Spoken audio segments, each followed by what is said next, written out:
The Acts of the Apostles, chapter 28, Days of Toil and Trial.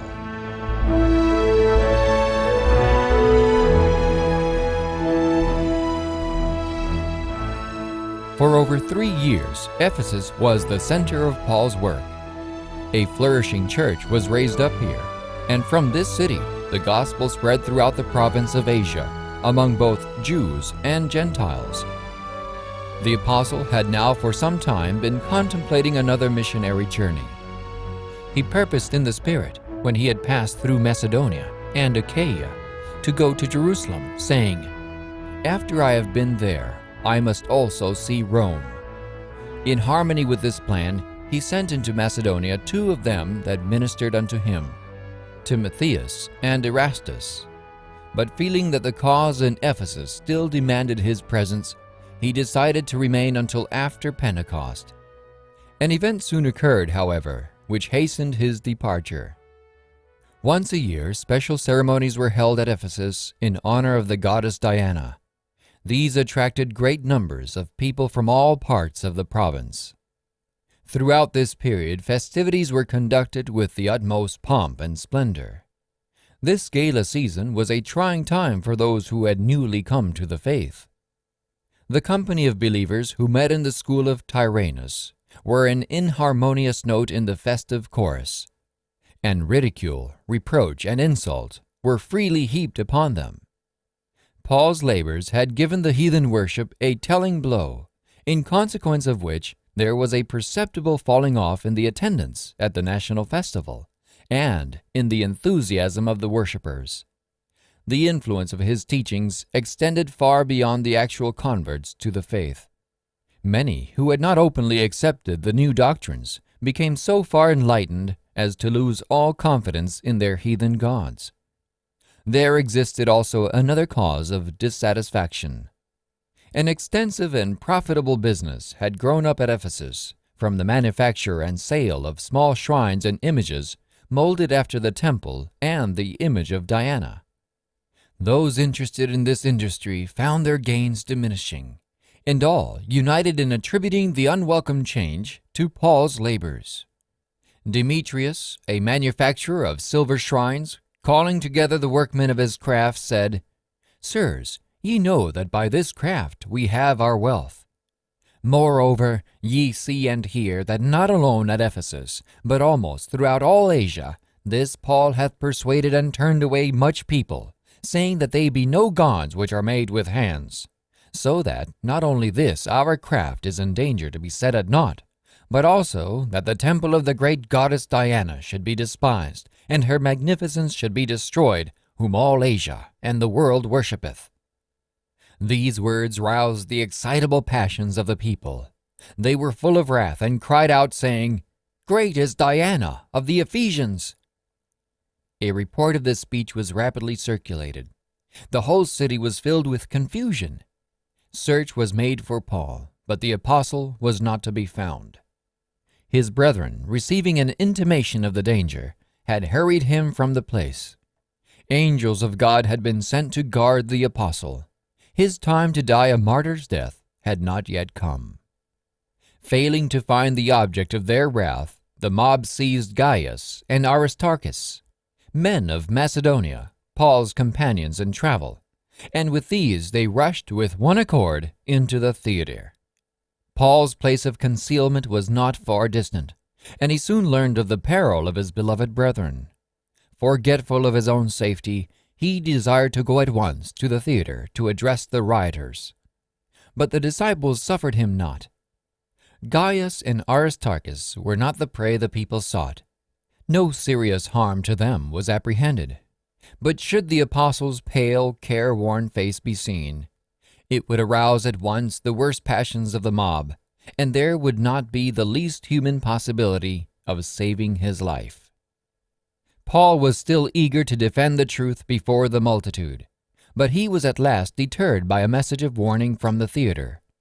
Certain of the chief of Asia, which were his friends, sent unto him, desiring him that he would not adventure himself into the theater. The tumult in the theater was continually increasing. Some cried one thing and some another, for the assembly was confused, and the more part knew not wherefore they were come together. The fact that Paul and some of his companions were of Hebrew extraction made the Jews anxious to show plainly that they were not sympathizers with him and his work. They therefore brought forward one of their own number to set the matter before the people. The speaker chosen was Alexander, one of the craftsmen, a coppersmith, to whom Paul afterward referred as having done him much evil. Alexander was a man of considerable ability, and he bent all his energies to direct the wrath of the people exclusively against Paul and his companions. But the crowd, seeing that Alexander was a Jew, thrust him aside, and all with one voice about the space of 2 hours cried out, "Great is Diana of the Ephesians!" At last, from sheer exhaustion, they ceased, and there was a momentary silence. Then the recorder of the city arrested the attention of the crowd, and by virtue of his office obtained a hearing. He met the people on their own ground, and showed that there was no cause for the present tumult. He appealed to their reason. "Ye men of Ephesus," he said, "what man is there that knoweth not how that the city of the Ephesians is a worshipper of the great goddess Diana, and of the image which fell down from Jupiter? Seeing then that these things cannot be spoken against, ye ought to be quiet, and to do nothing rashly. For ye have brought hither these men, which are neither robbers of churches, nor yet blasphemers of your goddess. Wherefore, if Demetrius and the craftsmen which are with him have a matter against any man, the law is open, and there are deputies. Let them implead one another. But if ye inquire anything concerning other matters, it shall be determined in a lawful assembly. For we are in danger to be called in question for this day's uproar, there being no cause whereby we may give an account of this concourse." And when he had thus spoken, he dismissed the assembly. In his speech, Demetrius had said, "This our craft is in danger." These words reveal the real cause of the tumult at Ephesus, and also the cause of much of the persecution which followed the apostles in their work. Demetrius and his fellow craftsmen saw that by the teaching and spread of the gospel, the business of image-making was endangered. The income of pagan priests and artisans was at stake, and for this reason they aroused against Paul the most bitter opposition. The decision of the recorder and of others holding honorable offices in the city had set Paul before the people as one innocent of any unlawful act. This was another triumph of Christianity over error and superstition. God had raised up a great magistrate to vindicate his apostle and hold the tumultuous mob in check. Paul's heart was filled with gratitude to God that his life had been preserved, and that Christianity had not been brought into disrepute by the tumult at Ephesus. After the uproar was ceased, Paul called unto him the disciples and embraced them, and departed for to go into Macedonia. On this journey he was accompanied by 2 faithful Ephesian brethren, Tychicus and Trophimus. Paul's labors in Ephesus were concluded.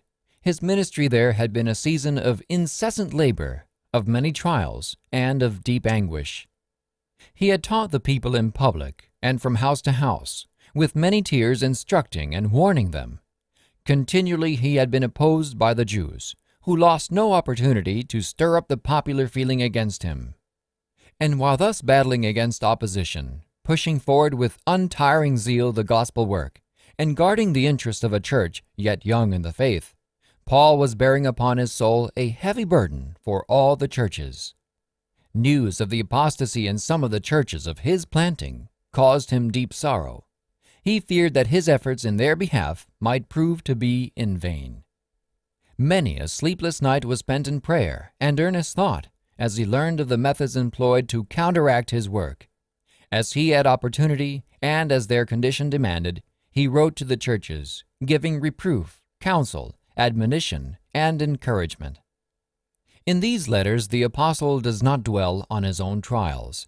Yet there are occasional glimpses of his labors and sufferings in the cause of Christ.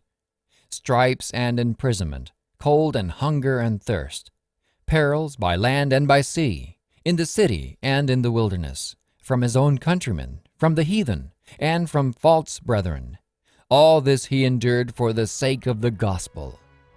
He was defamed, reviled, made the offscouring of all things, perplexed, persecuted, troubled on every side, in jeopardy every hour, always delivered unto death for Jesus' sake. Amidst the constant storm of opposition, the clamor of enemies, and the desertion of friends, the intrepid apostle almost lost heart. But he looked back to Calvary, and with new ardor pressed on to spread the knowledge of the crucified. He was but treading the blood-stained path that Christ had trodden before him. He sought no discharge from the warfare till he should lay off his armor at the feet of his Redeemer. The end of chapter 28 of the Acts of the Apostles.